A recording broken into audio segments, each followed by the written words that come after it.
الله أكبر الله أكبر.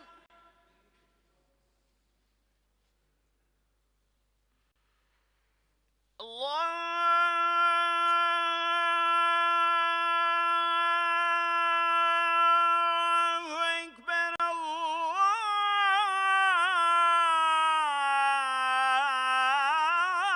الله أكبر.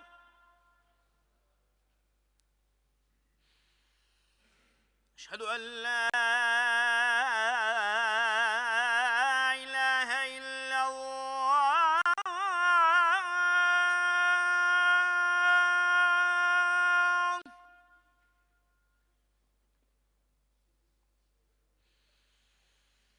أشهد أن لا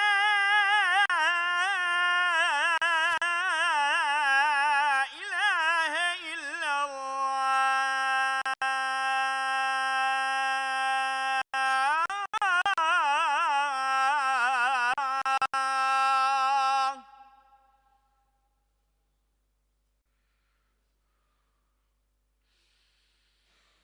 أشهد أن محمدًا رسول الله.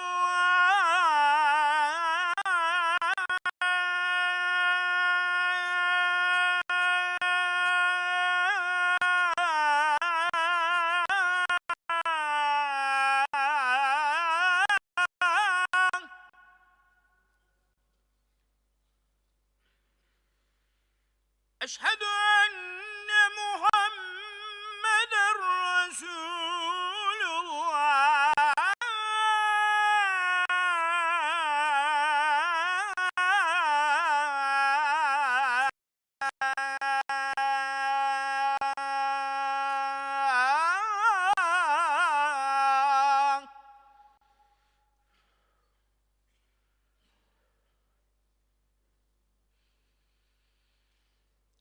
حي على الصلاة.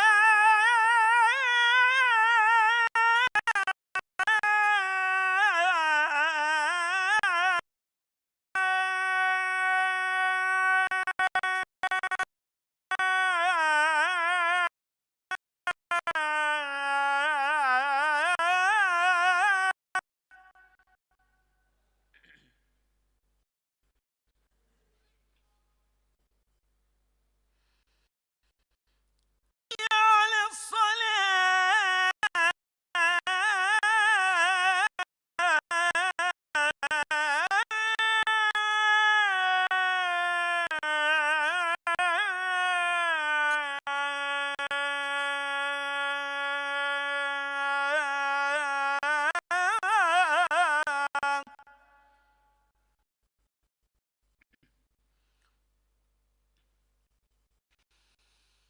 حي على الفلاح.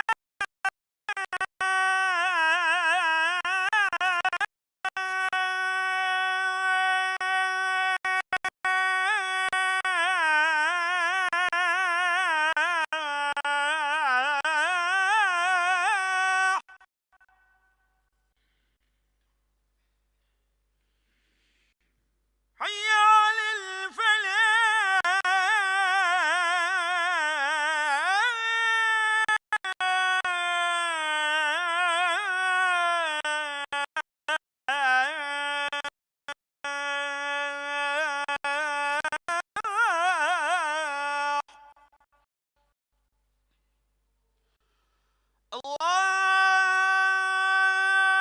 الله أكبر الله أكبر. لا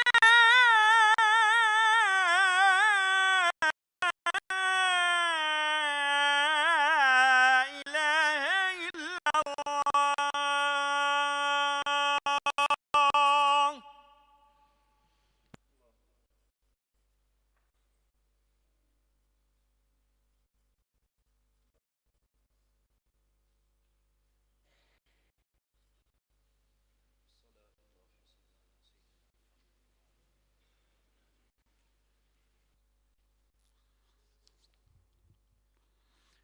إن الحمد لله نحمده ونستعينه ونستغفره أعوذ بالله من شرور أنفسنا ومن سيئات أعمالنا من يهده الله فهو المهتد ومن يضلله فلن تجد له وليا مرشدا وأشهد أن لا إله إلا الله وحده لا شريك له وأشهد أن محمدا عبده ورسوله صلى الله عليه وعلى آله وأصحابه ومن اتبعه.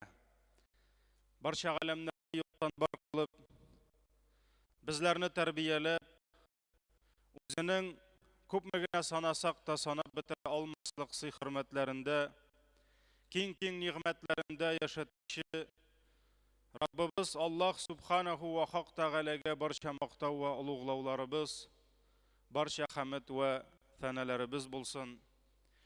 Yerlarga da, ko'klarga da Allohning rahmati bo'lib kelgan, har qaysibizga sevimli bo'lgan, qadrli bo'lgan, hurmatli bo'lgan Payg'ambarimiz sallallohu alayhi va sallamga Allohning cheksiz salomlari, uning salavoti, ko'ngil turlarimizdan chiqqan duolarimiz har doim erishib tursin.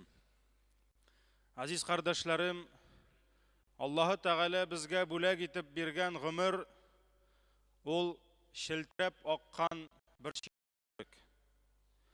Agarda shiltirab og'ushi shishmaga ko'zingni tishirsang, bir neqadar mezgil qarab tursang, endi sening ko'zing tishgan suv ol endi olg'a tava ko'pdan ketgan bo'lib chiqa.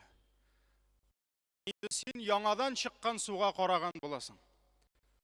Ham mana shuning kibik adamlarning umrlari bir to'xtamay og'a. Ol akirnaymida, ol tezligi ortmayda, Alloh Taala belgilagan tartib bilan bu dunyoga kimlardir kela, kimlardir keta. Albatta üstünde yana kişinin kilovi bola tug'ada, oilaning do'stlari, qarindoshlari bitinimiz için de zo'r shodlik. Agar da birimizning bolasi tug'sa, bu shodlik uning yuzine chiqa. Bilan birga biz de shodlanamiz. Biz qutlaymiz. Anga izgi duolar qilib barakatli bola so'raymiz. Agar da aramızdan birimizning yaqini, tug'ani, qardoshi ketib borsa, bu shodlik tugul. Bu qayg'u, bu sinov. Ham albatta uning qayg'usi yuzine chiqa. Ham biz de uning bilan birga qayg'uramiz. Uning yo'qoltgan tug'ani uchun izgi duo qilib Alloh Taoladan mag'firat so'raymiz. Lekin şu dünyadan ketib bargan her bir kishi ol bizga va'z qoldira. Kafa bil mauti wa'izan dedi. Va'zchi bo'larak, kishilarga va'z bo'larak o'lim o'zi de yetadi dedi. Ol bik zo'r va'z. Kimlarga matur tilda adabiy so'zlar bilan, Qur'on oyatlari, hadislar bilan va'z ko'ngiline kirmay, hatta onun qatqan ko'ngiline de o'lim va'zi kira. Chunki kimningdir o'limini eshitsek, qayerdir nindidir fojia bo'lganini aytsalar, yangilik butunisining tanlari titrab qo'ya. Chunki o'lim ol shundan da zo'r va'z bo'lib tura. Ol zo'r g'ibrat bo'lib tura. Ko'pmagina bu dunyoda yashasang da Alloh huzuruna baribir ko'chashaksan. Ko'pmagina jisang da bu dunyodan bo'sh qo'l bilan mol mulkatingni qoldirib, amma o'zingning izgiliklaringni olib yoki gunohlaringni olib Robbing huzuruna qaytasan. Kullu nafsin za'iqatul maut dedi Alloh Taala. Har bir jon egasi ol ertami so'ngmi o'lim degan narsaning ta'min tatib qarayashaq dedi. O'limning narsa ekanin ol bilashak dedi. O'lim har jon egasining de nasibi bo'lib tura. Kishining qay vaqt umri nishikkina so'zilmasin, o'tgan yillari ko'pmagina jiyilmasin, үлем белән очрашасы көн барыбер килеп җитә. Үлем ул бусага, менә шушы ишек бусагасы кебек. Аның аша һәр җан иясе атлап керә. Үлем җир вә күкләрнең хуҗасы бер.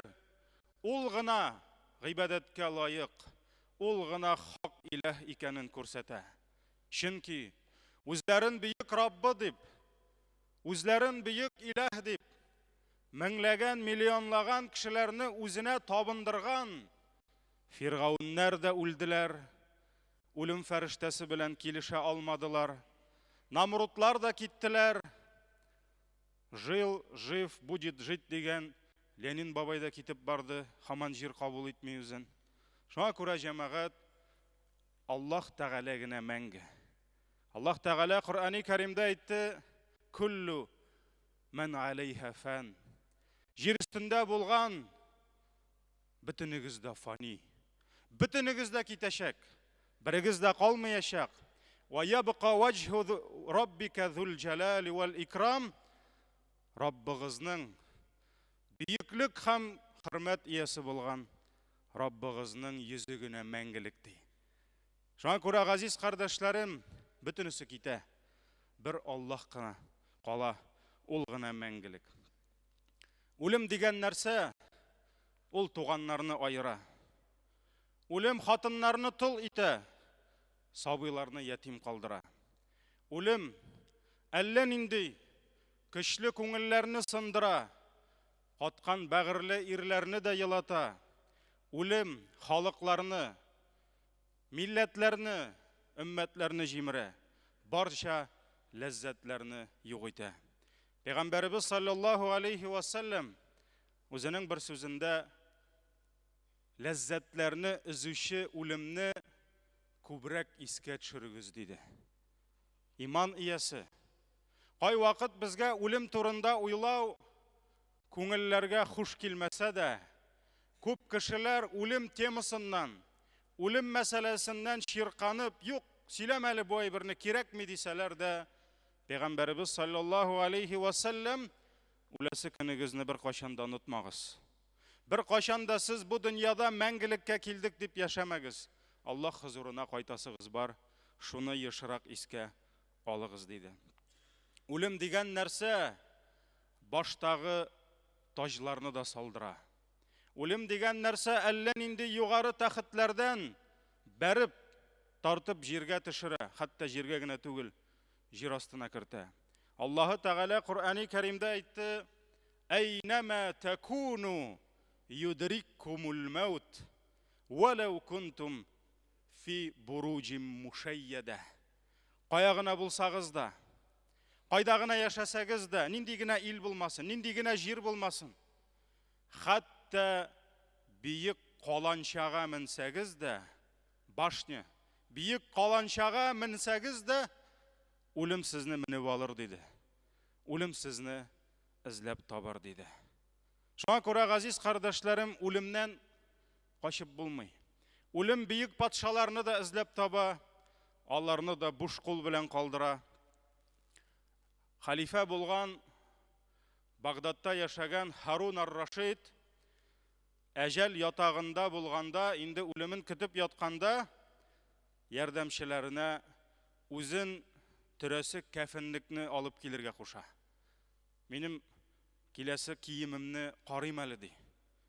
Һәм аның ярдәмчеләре кәфенлеген күтәреп киләләр. Шушы кәфенлекне күреп, Харун ар-Рашид елап җибәрә. Бик каты елый. Һәм шунда Хакка сүрәсенең 2 аятын укый.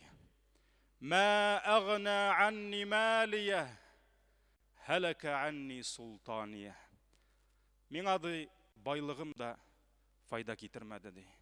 Күпме генә байлыгым булса да, үлем фәрештәсеннән ул мине коткара алмый ди. Халака анни султания. Менә патшалыгым да минем китте ди. Тамам. Күпме генә бай булса да, күпме генә кеше булса да, янәшәсендә хезмәтчеләре биеп торсалар да, үлем фәрештәсе килә дә, ала да китә. Кая байлык? Кая патшалык, кая дәрәҗә, кая хезмәтчеләр, кая салган йортлар, җыйган маллар, кая ул шибәр хатын, кая ул балалар, оныклар. Юк. Булышмады миңа җыйган малым, китте миннән патшалыгым дигән аятны укыды Һарун ар-Рашид үләр алдыннан. Без патша булмасак та, ул кадәр бәлки югалтыр малларыбыз күп булмаса да, без дә үзебезнең әҗәлебез турында уйларга тиешбез. Без дә көннәрдән бер көнне безгә дә вакыт килер. Үлем фәрештәсе җаныбызны алу өчен каршыбызга басыр. Шушы мизгел турында без һәр вакыт, һәр даим уйларга һәм әзерләнергә тиешбез. Узган җомгада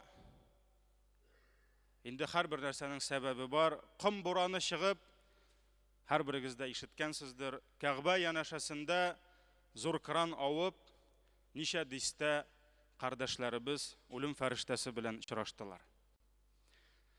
Бөтен яңалыкларда әлбәттә шушы фаҗиганы күрсәттеләр. Чыннан да ул зур фаҗига, чыннан да үлем мәсьәләсе һәрберебезнең дә күңелгә тия, күңелгә керә һәм әлбәттә сәбәпләре күптер. Кайдадыр кранны дөрес беркетмәгәннәр диделәр. Каядыр халыкны дөрес оештырмаганнар диделәр. Кемнәрдер соңгы 70 елда мондый давыл булганы юк иде дип тә акланырга тырыштылар. Ләкин җәмәгать, әлбәттә, әгәр дә фаҗига кемнеңдер үлүе, кемнеңдер ваемсызлыгы, җавапсызлыгы сәбәпле була икән, ул җәзасын алырга тиеш.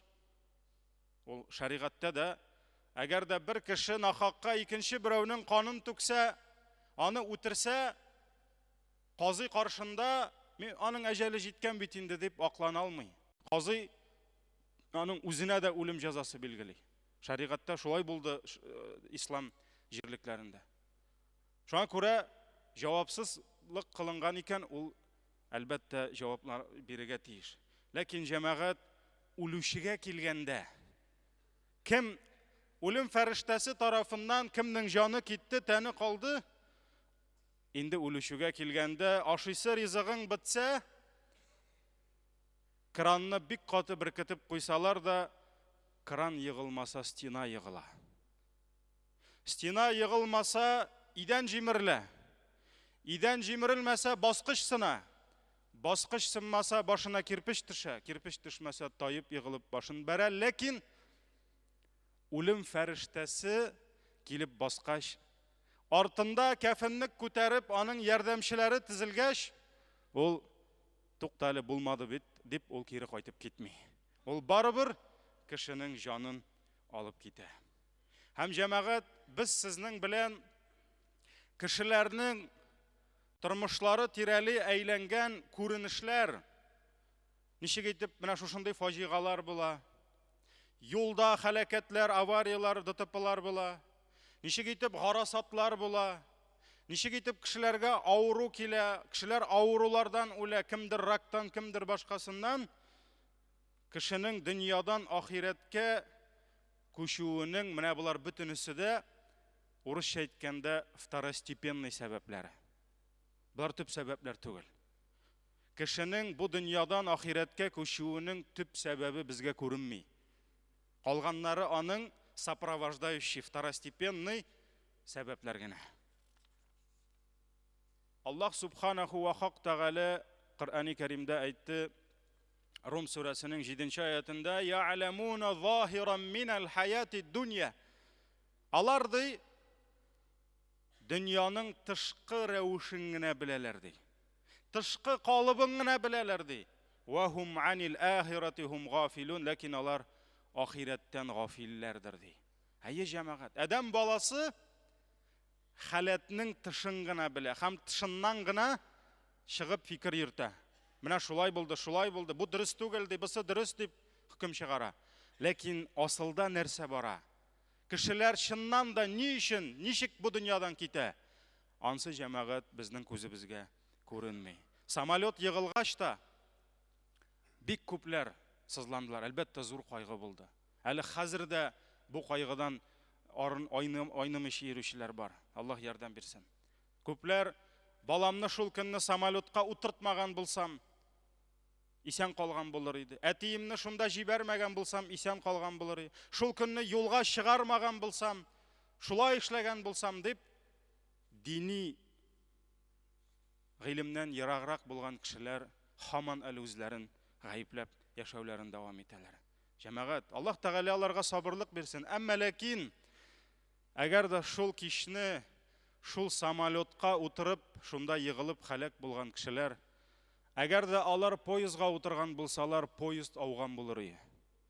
Автобуска утырган булсалар, яки автобус юл кырына чар иде, яки каршыдагы машина килеп бәрелер иде. Ләкин аларга инде Мәскәүдән Казанга исән кайтырга насыйп булмаган. Шуңа күрә әҗәл, Аллаһы Тәгалә билгеләгән вакыт, җәмәгать, ул килә. Һәм шушы үлем фәрештәсе килер алдыннан Аллаһ Тәгаләнең сәбәбен китерә. Аллаһ аларны самолетка җыеп куйган инде. Аллаһ Тәгалә аларны теге көймәгә инде җыеп куйган булган. Аллаһ Тәгалә аларны шушы автобуска инде тутырып куйган булган. Аллаһ Субханаху ва Хак Тәгалә үзе җыя һәм үз хузурына үзе китерә. Һәм шушы вакыт җиткәч, әҗәлен беркем дә ашыктыра да, кичектерә дә алмый. Аллаһ Тәгалә әйтте: "Фа-иза җаа аҗалухум ла ястахируна саатан ва ла ястақдимун." Әгәр дә аларның вакытлары җитсә, кым сәгатенең соңгы бөртекләре төшсә, ашыйсы ризыклары бетсә, сулыйсы һавалары бетсә, тамам, Аллаһ Тәгалә әйтә: "Ла ястахируна саатан ва ла ястақдимун." Бер мизгелгә дә ашыктыра да, кичектерә дә алмаслар ди. Нәхл сүрәсенең 61-нче аяты. Һәм менә монда да җәмәгать төрле кешеләр төрле нәрсәләр сөйләделәр. Интернетта, газетларда төрле нәрсәләр яздылар. Инде мөселманнарны яманларга да тырыштылар. Кайберәүләр, менә ничек инде ул шулай, изгелек кылырга бар инде син шуннан соң, хаҗ кылырга, изге җирләр, менә ничек өеңдә ятсаң хәерлерәк бит дип тә хөкем чыгарырга тырыштылар. Җәмәгать, күп сораулар булды. Ни өчен Аллаһ Тәгалә үзенең йортына килгән бәндәләрен сакламаган? Нигә ул кранны сынудан туктатмаган? Нәрсәдән Аллаһ аларны сакламаган соң? Әҗәлдәнме? Әҗәлне бит ул үзе җибәрә. Аллаһының фәрештәсе беркемгә дә тими, әгәр Аллаһның әмере булмаса. Күпләрен саклаган. Анда 60-70 кеше генә түгел иде бит. Анда меңләгән кеше иде. Кемнәрнең әҗәле җитмәгән, аларга кран тимәгән. Кемнәрнең әҗәлләре җиткән, Аллаһ Тәгалә сәбәп чыгарып, аларны үз хузурына алган. Интернетта шул фаҗиганы телефонга төшереп, күп роликлар куйдылар. Хәтта шунда да җәмәгать, менә шуны карап, күңелләр тетрәнә. Бер бабай тапочкасынмы, сумкасынмы калдырган. Шуны алырга килә. Шуны алып шул урында калса, менә безнең кешеләр әйтмешле, исән калыр иде кебек. Чөнки кран ул сумкага төшмәде. Шул сумканы алгач, кранның төшә башлавын күреп җигерә. Һәм туп-туры кран астына килеп баса. Һәм китеп бара. Менә шуннан соң ничек син әҗәл димисең? Шуннан соң син ничек тыныч кына үтеп барган әби, кранны да күрми, колагы ишетми. Әкрен генә китеп бара, артына шаплап кран килеп төшә, бер нәрсә эшләми. Аптырап кала, аңламый да. Менә шуңа күрә җәмәгать, Аллаһының әҗәле ул безне эзли. Ул безне таба һәм чыннан да ул кешенең, ана ул шунда сумкасын калдыру яки тапочкаен, ул кешенең өеннән, үз иленнән чыгып Мәккәгә килүе, шул вакытта мәчеткә баруы, шул вакытта алдан ук әзерләп тапочкаен шунда калдыруы, исенә төшеп шул тапочканы алып кулына алуы, кран төшә дип йөгереп китүе һәм кран астына басып шуны кабул итүе Аллаһының тәкъдирендә әлбәттә язылган. Һәм фәрештәнең исемлегендә аның да исеме бар. Шуңа күрә ул аннан берничек тә кача алмый, сәбәбе килә. Кемнедер Аллаһ Субханаху ва Хак Тәгалә үлем фәрештәсе килүгә хәмер аракы мәҗлесләренә җыеп куя. кемнәрнедер Аллаһы Тәгаләгә ширк кылу, күфрлек мәҗлесләренә җыя, кемнедер Аллаһ Тәгалә зина кылу кебек бузык җирләргә җыеп куя. Ә менә бу бәндәләрен өйләреннән изге хаҗ сәфәренә чыгарды, изге Мәккә җирләренә китерде, үзенең Кәгъбәтулласы тирәсенә бастырды, һәм шуннан соң гына фәрештәсенә бар, минем яраткан бәндәләремнең җаннарын алып кил миңа, алып кайт дип әмер бирде. Кемнедер Аллаһ Субханаху ва Тәгалә намаз укыганда җанын алды. Кемдер сәҗдәдә иде, кемдер тавафта иде, кемдер дугада иде, кемдер зикрдә иде, кемдер хаҗиларга, гомрә кылучыларга хезмәт итеп йөрде, кемдер әле генә үзенең ихрамын урап, Аллаһ Тәгалә йортына килеп, күңелләре тулып йөри иде. Менә шул вакытта Аллаһ Тәгалә аларның җаннарын алды. Җәмәгать, бик күпләрдә шундый сорау туды, миңа да шалтыратучылар булды. Рәсәйдән булмаганмы кешеләр? Юк, булмаган дигәч, шатланышып куйдык. Аллаһка шөкер, безнең кешеләребез исән. Әлхәмдүлилләh, без миңа шатланабыз. Ләкин җәмәгать, шуны да онытырга ярамый. Рәсәйдә бер көнгә 6000-нан артык кеше үлә. Бер көнгә Рәсәйдә 6000-нан артык кеше үлә. Шуларның күпмеседер ишеп үлә. Шуларның күпмеседер урлаганда үлә, зина кылганда үлә, передозировкадан үлә. Кемдер инде, әлхәмдүлилләh, изгелектә үлә. Әҗәл килә, кемгәдер 6-да, кемгәдер 60-та, элек 600-дә дә үлүчеләр булды. Әҗәл барыбер килә, ләкин мөһим, җәмәгать, үлем фәрештәсе ничә яшьтә түгел, синең ни хәлеңдә килүе, ни гамәлеңдә һәм нинди урында килүе. Кардәшләребез өчен әлбәттә кайгырабыз. Әлбәттә борчылабыз, татар булмасалар да кайгырабыз. Рәсәйдән булмасалар да кайгырабыз, чөнки алар безнең туганнар, Пакистаннан булсалар да, Индиядан булсалар да, башка илләрдән булсалар да, Аллаһ Тәгалә шушы кардәшләребезне Раббым шаһидләрдән кабул итсен. Хаталарын гафу итсен. Кайгы төшкән туганнарына Аллаһ Тәгалә ныклык бирсен, сабырлык бирсен. Әмма ләкин күпләр белми торган, күпләр бүген аңлый алмый торган кайбер нәрсәләрне сезгә укып китәсем килә. Шушы нәрсәләр безләрнең күңелләребезгә бераз юаныч булырга тиеш, иншааллах. Күңелләребезне бераз юатырга тиеш.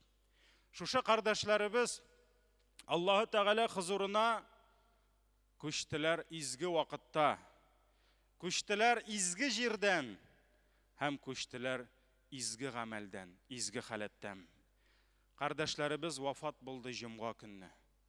Пәйгамбәребез саллаллаһу алейхи ва саллям әйтте: "Кайсы гына мөселман әгәр вафат булса җомга көнендә, яки җомга төнендә, Аллаһы Тәгалә ул бәндәсен кабер газабыннан имин кылыр" диде.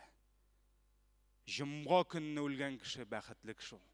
Җомга көнне үлү мөселман өчен ул изге үлем санала. Бу хадис Имам Ахмад Тирмизи риваятларында килде. Раббым шушы кардәшләребезне һәм гомумән җомга көнне вафат булган кардәшләребезне кабер газапларыннан башкаларында саклый күрсен.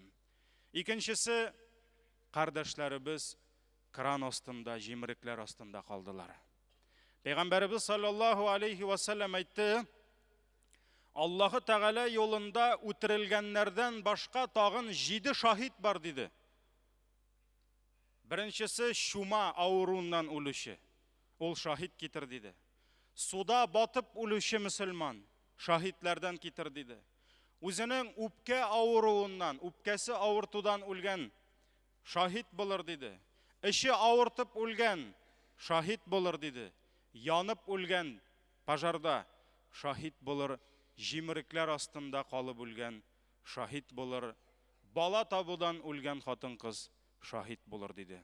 Бу хадис Имам Ахмад, Абу Дауд, Ан-Насаи риваятларында килә.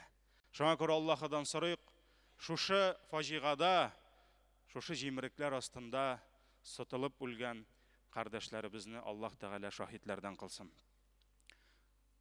Шулай ук шушы кардәшләребез гурбәттә үлделәр. яғни ғұрбәт шит жер деген сөз. Бар туған жер, өзіңнің яшаған жерің, туғаннарың, үйің да өлу, һәм бар шит жерде өлу. Әлбәттә, күпләр, хәтта әби бабайлардан ишеткәнем бар, дұға қылалар, я Раббым, үз үйімдә үлсәме деп, үз жерімдә үлсәме деп. Ләкин бу дұға әлі һәр вакытта туры килә микән дөреслеккә? Пәйгамбәрбез саллаллаху алейхи ва саллям әйтте: әгәр кеше туган җиреннән читтә, чит җирдә вафат булса, аның үлгән җире белән туган җирендәге араны үлчәрләр ди фәрештәләр. Һәм күпме ара булса, җәннәттән шуның кадәр урын бирерләр ди. Үлгән җире белән туган җирендә күпме ара булса, шуның кадәр җәннәттән урын бирерләр ди. Бу Ан-Насаи ибн Маҗа риваятләрендә килгән хадис. 6-7 мең километр чакрым моннан урнашкан. Шушы җирләрне үткәннәр, машалла, халал малларын түләгәннәр кардәшләребез. Әгәр дә бу җирдән килсә, каядыр ул 1000 километр, каядыр 2000, каядыр 3000, каядыр тагын да күбрәк. Аллаһ Тәгалә җәннәттә аларга хөрмәтле урыннар бирсә иде, я Раббым. Шулай ук җәмәгать, аларның тагын бер бәхетләре, алар гыйбадәттә үлделәр. Пәйгамбәрбез саллаллаху алейхи ва саллям вакытында ихрамга кирип, бер ир кеше дөясенә утырып Мәккәгә килә. Һәм шунда дөясеннән егылып, башы белән төшеп, аның умырткасы сынып үлә. Һәм Пәйгамбәрбез саллаллаху алейхи ва саллям шушы кешегә карый да, кыямәт көнендә ди, бу кеше Аллаһ каршына ләббәйкә кычкырып киләчәк ди. Ләббәйкә дип кычкырып, чөнки ул ләббәйкә дип килде. Һәм шул вакытта ихрамда үлде. Һәм ул кыямәттә иншалла бөтенесе кемдер нәрсәдер кычкырганда ул ләббәйкә дип Аллаһы Тәгаләгә мин синең каршыңда дип тәлбия әйтеп киләчәк. Бу хадис Бухари, Муслим риваятларында килә. Һәм шулай ук икенче бер хадистә намаз укыганда үлү, ураза тотканда үлү, хаҗ кылганда, садака биргәндә үлүчеләр Аллаһның җәннәтендә булырлар дигән хадисләр дә бар. Раббым шушы кардәшләребезнең, Раббым иншалла урыннарын җәннәттә кылсын. Аларның гаиләләренә, аларның балаларына, әти-әниләренә, кемнәр балаларын югалткан булсалар, анда инде балалар да булды. Раббым аларга ныклык, сабырлык һәм әҗр савапларын насыйп әйләсен. Инде безнең кардәшләребезгә дә изге җирләрдә изге гыйбадәтләр кылып, безнең хузурыбызга иншалла исән-сау кайтып җитүләрен Раббым насыйп итсен. Берничә сүз урысча. Сегодня, дорогие братья, хочу напомнить вам об одном великом дне, который очень часто под тенью другого великого дня мы оставляем без внимания. Многие из нас знают, что такое 10-й день Зуль-Хиджа. Это день Курбан. Айд-уль-Адха, праздник жертвоприношения. Но многие братья и сестры, они недооценивают истинную ценность дня 9-го Зуль-Хиджа, который приходит до Курбан-Байрама. Это день Яумуль-Арафа, Арафа. Это день, когда Всевышний Аллах сделал свою религию полноценной, усовершенствовал свою религию и завершил для нас свою милость. Как-то раз один иудей подошел к Умару ибн аль-Хаттабу и сказал: «Я амируль му'минин, о повелитель правоверных, вы в Коране своей книге читаете один аят. Если бы этот аят был ниспослан нам, а не вам, иудеям, а не мусульманам, то мы бы, иудеи, сделали этот день своим праздником. Мы бы радовались. У нас бы этот день был праздник, если бы нам был ниспослан этот аят». Вот как мы недооцениваем аяты Всевышнего Аллаха. И тогда Умар ибн Хаттаб спросил: а что это за аят, который мы читаем? Иудей ответил: это аят «Аль-яума акмальту лакум динакум ва атмамту алейкум ни'мати». Этот аят: сегодня я довел до полноценности, усовершенствовал для вас вашу религию и исполнил обещанную вам милость свою и одобрил для вас ислам как религию. И тогда Умар ибн Хаттаб воскликнул: мы знаем, что это за день, и мы даже знаем то место, где был ниспослан пророку, саллаллаху алейхи вассалям, этот аят. В этот день он стоял у Арафа. То есть это был день Арафата, и это была джумга, это была пятница. Поэтому этот день, Яум Арафа, действительно великий день, когда Аллах Тааля усовершенствовал для нас нашу религию и был доволен нами, как мусульманами. И сунна пророка, саллаллаху алейхи вассалям, призывает нас в этот день ради довольства Всевышнего Аллаха поститься. Это есть добровольный пост для тех, кто не находится в хаджи.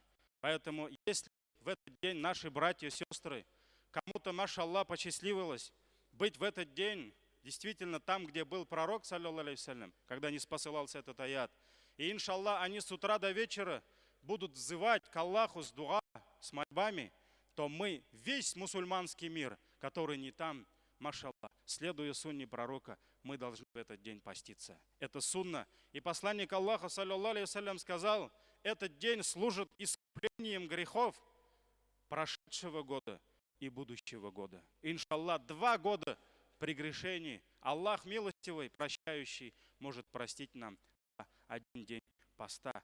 Этот хадис в сборнике имама Муслима. Поэтому я, как имам, в первую очередь призываю себя, свою семью, а потом вас всех и ваши семьи почтить этот день и, следуя сунне пророка, давайте сегодня же сделаем намерение, в планах уже все составим, сделаем так, чтобы в этот день все мы были, иншаллах, на посту и не лишать себя этой великой милости. Поэтому призываю вас поститься в этот день. Очень многие братья даже не знают, что в этот день надо поститься. К сожалению, очень многие братья и сестры просто недооценивают действительно ценность этого дня. И Яумуль Арафа, день Арафа, это день прощения грехов, и это день освобождения от огня. Мы не должны забывать об этом. Посланник Аллаха сказал: нет такого дня, в котором Аллах освобождал бы от огня рабов больше, чем день Арафа.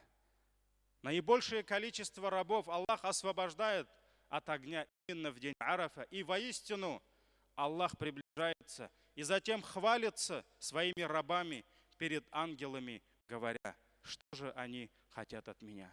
Миллионы наших братьев и сестер, они соберутся в этот день, в следующую среду, это 23 числа будет в долине Арафа, и с утра до вечера будут совершать намаз, падать ниц перед Аллахом, со слезами на глазах будут взывать к Аллаху, просить прощения за себя, за нас, иншаллах. Поэтому Аллах, субхану ва тааля, будет хвалиться перед ангелами, называя имена этих рабов, говоря: посмотрите на моих рабов. Аллах скажет ангелам: взгляните на моих рабов, они пришли ко мне, потрепанные, уставшие, покрытые пылью. Аллах Тааля будет прощать грехи и освобождать их от огня. Поэтому давайте в этот день, иншаллах, чтобы еще раз приукрасить этот день, иншаллах, давайте вместе организуем ифтар для мужчин, потому что возможности у нас будет, подготовка идет к следующему дню, Курбан Байраму. Поэтому кто придет на Ахшам, иншаллах, на Магриб, после Магриба мы приготовим плов. Поэтому давайте, иншаллах, придем на Магриб, участвуем в этой трапезе, вспомним Рамадан. И если кто хочет поучаствовать в организации стола, тоже милости обращайтесь, иншаллах. И я вас не только приглашаю на после аср намаза, мы решили в мадресе немножко сделать благое дело. Будем сажать, у нас же есть мадресе, будем сажать деревья. Альхамдулилля, вот после 1 числа у нас туда придут дети, около 100 детей. И давайте вместе посадим деревья после аср намаза, после посадки деревьев, там, потому что народ нужен будет, мы деревья посадим. иншаллах. И после посадки вернемся сюда, в мечеть, почитаем намаз и отведаем, иншаллах, ифтара. Поэтому приглашаю всех. Жазакумуллаху хайран. Енді бабайларға да, әйелдерге де, аштарға, еушілерге де, әйдәгіз ғадатқа кіртейік. Ғашура күнінде, ғарафа күнінде, күндіз, дұрыс әйткенде, никакой аш, никакой мәжліс, никах, исем қошу, мәжліс бар екен, бүт ифтарға. Жоған көре, өтек мәжлісте бір париза қабыл етмеске, кешке кімнер тілейген, никахын да оқырлар барып, исемін де қошырлар, Құр'анын да оқырлар. Жоған көре, әйдәгіз бұл күндеріні кішілерге де жүрейік. Білсінлер, Рамазанда көп мүкіш ораза тұта, ғарафада да ораза тұтсынлар. Аллахы бейіклеген күнні бейіклесек, Аллах бізні де бейікле. Иншаллах, ва жазакумуллаху хайран. Баракаллаху лана ва лакум фил Құр'ан, ва нафағана би ва зикрил хаким, иннаху хуал ғафурur рахим.